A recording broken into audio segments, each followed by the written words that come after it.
Hi guys, welcome back to my channel. This is Sachin and I am a Salesforce developer. तो guys, आज के इस video से मैं कुछ नया स्टार्ट करने वाला हूं। ठीक है।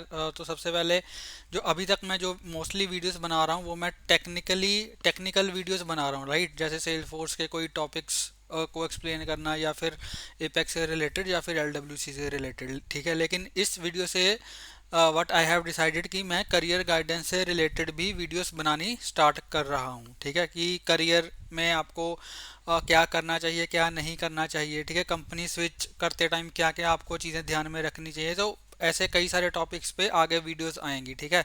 तो जो आज की वीडियो का टॉपिक है वो ये है कि आपको कभी भी, मतलब कभी भी नहीं, मोस्ट ऑफ द टाइम अगर आपके पास कोई ऑफर नहीं है तो आप अपनी कंपनी से रिज़ाइन मत करो। ठीक है। इसका रीज़न क्या है? क्योंकि आज के टाइम में जो मार्केट है वो काफ़ी अनस्टेबल है मार्केट। ठीक है। तो जब तक आपके पास कोई कंफर्म्ड ऑफर लेटर नहीं आता तब तक मैं ये आपको रिकमेंड नहीं करता कि आप अपनी करंट जॉब से रिज़ाइन कर दो। ठीक है। क्योंकि आज के टाइम में जो कॉल्स हैं, इंटरव्यू के लिए कॉल्स आ रहे हैं, वो काफ़ी लिमिटेड कॉल्स आ रहे हैं। ठीक है। जो एआई की वजह से भी ये चीज़ें हो रही हैं कि मार्केट जो है वो काफ़ी जो है वो अनस्टेबल हो गई है। ठीक है। अब एआई आ रहा है, नई नई चीज़ें आ रही हैं।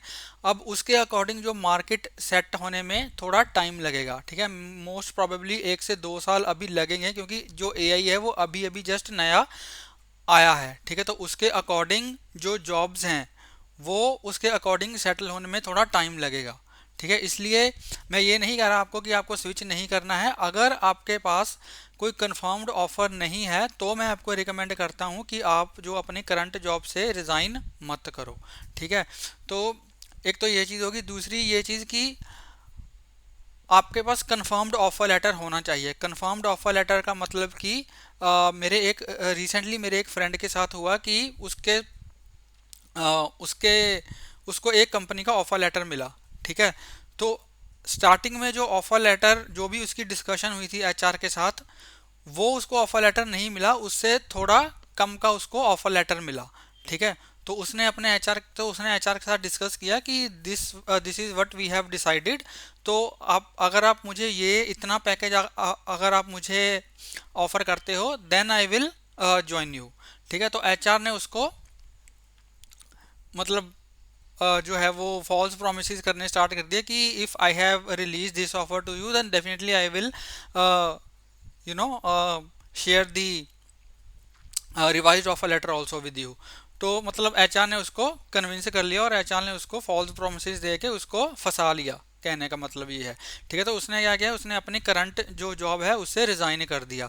उसके बाद वो मतलब उसने 3-4 दिन बाद बार बार वो एचआर को कॉल कर रहा है, एचआर को ईमेल्स कर रहा है। तो एचआर उसको बोले कि हाँ हाँ, definitely you will get the offer letter, you will get the offer letter. और जो प्रीवियस ऑफर लेटर था उसके ऊपर जो ज्वाइनिंग डेट थी वो नज़दीक आ रही थी। ठीक है। तो वो बार बार एचआर को कॉल कर रहा था, मैसेजेस कर रहा था। तो एचआर उसको बार बार यही चीज़ बोल रहे थे कि नहीं नहीं, you will definitely get the revised offer letter.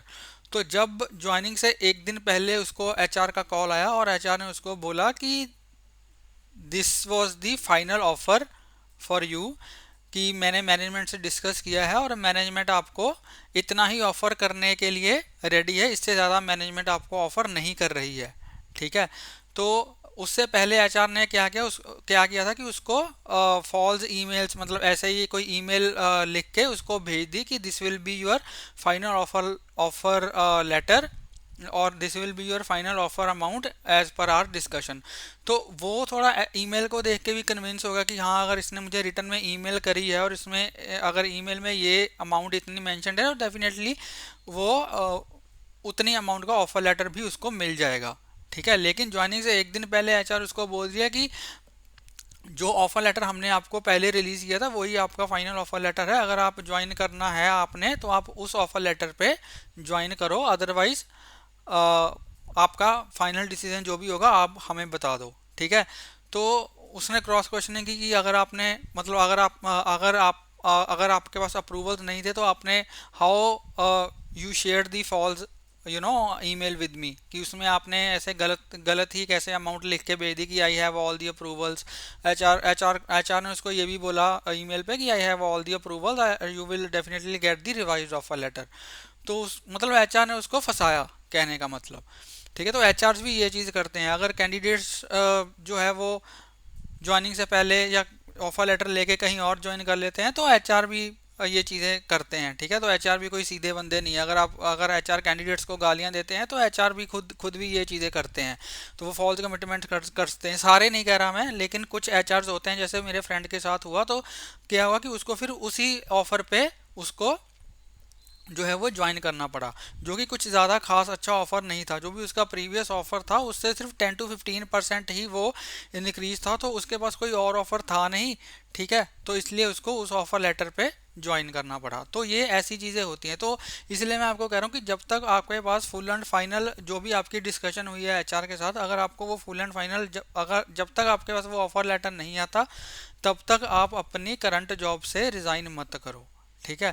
क्योंकि काफ़ी चीज़ें हो सकती हैं आज के सिनेरियो में। लेट से कुछ भी हुआ, एचआर ने आपके साथ कुछ कमिटमेंट करी और आपने उस कमिटमेंट के बेसिस पे अपनी करंट जॉब से भी रिज़ाइन कर दिया। तो लेट से अगर आपके मैनेजर ने आपको अर्ली रिलीज़ कर दिया, ठीक है, हो सकता है किसी सिनेरियो में कि अगर आपकी इतनी डिपेंडेंसी नहीं है या फिर अगर आप बेंच पर हो, तो you will gate early release from your current company. ठीक है। तो इसलिए जब तक आपके पास पूरा ऑफर लेटर नहीं आता, ठीक है, ऑफिशियल ऑफर लेटर नहीं आता, तब तक आप अपनी करंट जॉब से रिज़ाइन मत करना। अगर आपने रिज़ाइन कर दिया, ठीक है, तो फिर एचआर को भी, जो दूसरी एचआर है उसको तो यही होता है कि हाँ ठीक है, इसने अपनी करंट जॉब से रिज़ाइन तो कर ही दिया है। ठीक है। अब इसके पास कोई ऑफर तो है नहीं, या फिर इसके पास कोई ऑल्टरनेटिव तो है नहीं, तो इसको ज्वाइन करना पड़ेगा। या फिर आप एक काम और कर सकते हो, आप बेटर ऑफर्स के लिए भी जा सकते हो। ठीक है। मीन टाइम, लेट से आपने रिजाइन कर दिया, आप ऑलरेडी अपने नोटिस पीरियड पे हो। ठीक है। तो जो न्यू कंपनी है उसको ज्वाइन करने से पहले आप ऑल्टरनेटिव ऑफर्स आपको देखने चाहिए। ठीक है। ताकि अगर फर्स्ट ऑफर में कुछ गलत हो तो आपके पास दूसरे ऑल्टरनेटिव्स हों और आप वहाँ पे ज्वाइन कर सको। ठीक है।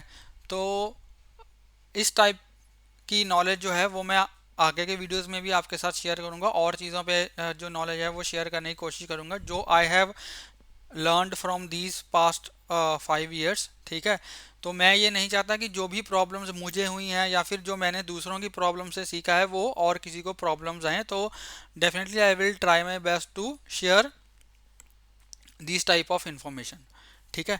तो आई होप आपको वीडियो अच्छा लगा होगा। अगर आपको वीडियो अच्छा लगा हो तो प्लीज़ इस वीडियो को लाइक करें, शेयर करें और मेरे यूट्यूब चैनल को सब्सक्राइब करें, और प्लीज़ बेल आइकन को हिट कर देना ताकि मेरी लेटेस्ट वीडियो की नोटिफिकेशन आपको मिलती रहे और आपसे कोई वीडियो मिस ना हो। मिलते हैं एक नई वीडियो में एक नए टॉपिक के साथ। तब तक के लिए इस तरह मुस्कुराते रहिए, सीखते रहिए और सिखाते रहिए। Thank you for watching.